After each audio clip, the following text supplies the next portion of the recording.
Assalamualaikum warahmatullahi wabarakatuh.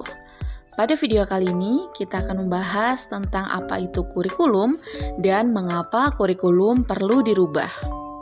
Kadang kita menganggap pengalaman bertahun-tahun kita sebagai guru bisa mengantarkan kesuksesan murid kita. Padahal murid-murid kita hidup pada zaman dan keadaan yang sudah berbeda. Lalu, kompetensi apa yang sebenarnya dibutuhkan murid kita dan kurikulum yang bagaimana semestinya harus diterapkan? Mari kita ingat kembali apa itu kurikulum. Kurikulum merupakan titik awal sampai titik akhir pengalaman belajar murid.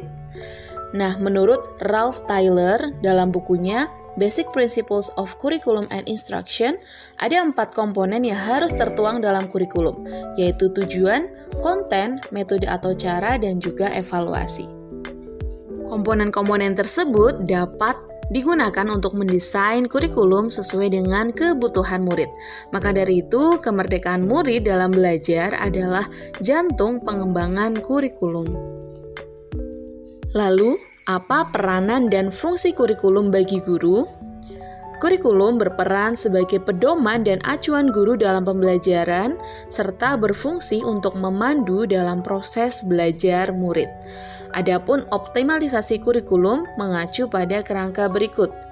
Yang pertama, mewariskan nilai dan budaya masyarakat yang relevan dengan masa kini, mengembangkan sesuatu yang dibutuhkan saat ini dan masa depan, serta menilai dan memilih sesuatu yang relevan atau kontekstual sebagai kontrol sosial.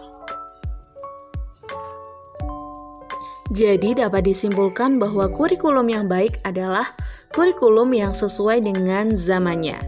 Adapun proyeksi pendidikan menurut OECD 2030, tidak hanya 3 keterampilan yang dibutuhkan oleh murid, tetapi juga ada value atau nilai. Transformasi pembelajaran dengan paradigma baru mengutamakan pada penguatan kompetensi dan juga materi esensial atau bermakna. Jadi ingat, bukan banyak materi atau konten, tetapi materi esensial yang bermakna dan secara mendalam. Salah satu yang bisa diterapkan adalah dengan pembelajaran siklus inquiry.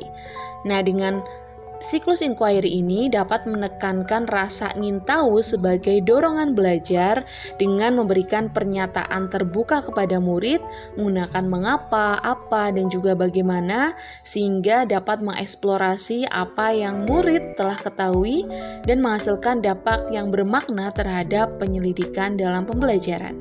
Kurikulum bersifat dinamis dan juga harus adaptif karena dunia terus berubah dan juga harus menyesuaikan dengan murid generasi Z dan juga Alpha. Maka dari itu, guru harus memfasilitasi pembelajaran yang sesuai, orang tua harus memahami perkembangan murid, dan juga pemerintah harus memahami perkembangan kebutuhan murid. Harapannya, transformasi pembelajaran murid yang tertuang dalam kurikulum berfokus pada pengembangan karakter berdasarkan nilai-nilai Pancasila untuk mewujudkan profil pelajar Pancasila melalui pembelajaran berbasis proyek agar berdampak positif bagi murid dan juga lingkungan. Sekian video kali ini, semoga bermanfaat. Wassalamualaikum warahmatullahi wabarakatuh.